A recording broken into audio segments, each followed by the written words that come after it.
In the previous episode, we talked about the challenges.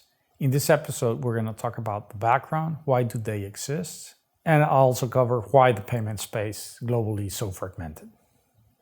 You're probably aware that there has been significant technology improvement, and particularly in developed countries, most people use on a day-to-day basis a credit card. They can do a bank transfer. There's open banking.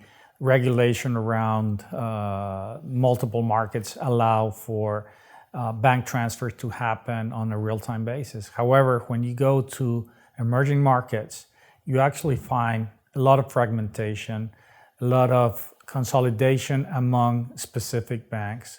Clearing capabilities are not enabled as such, and consumers actually have tendency to use other means of payment, either cash or a wallet, or they just don't have a banking product to be able to pay online.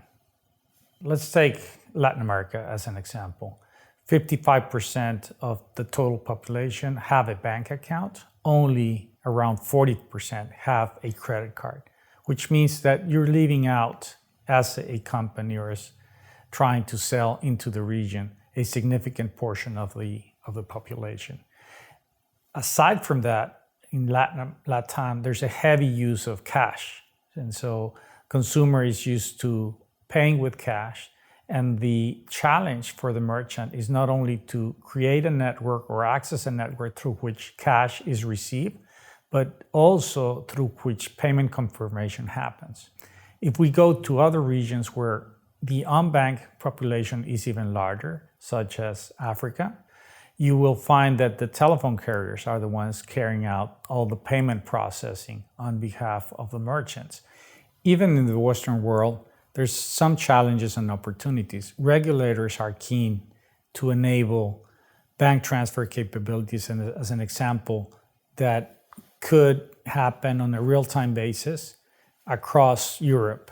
However, the bank's infrastructure are legacy infrastructure, and it's hard to get them to transact based on the new regulation. So you see a lot of bankings moving in that direction. However, the processes are not standard. The services that they provide are not user-friendly, and hence the end user doesn't get to use the payment option that the regulators want to set up in combination with the financial industry. The other example on the Western world is cash. Cash is not going away, and there's still a need to convert cash into digital, which continues and will continue to be an issue over time. You have to receive it, you have to make sure that there are no fraudulent bills, you have to transport it, you have the custody aspect on the cash. And so for the retailers as well as the bank, handling cash is becoming an issue. Fragmentation translates into how your bottom line is impacted.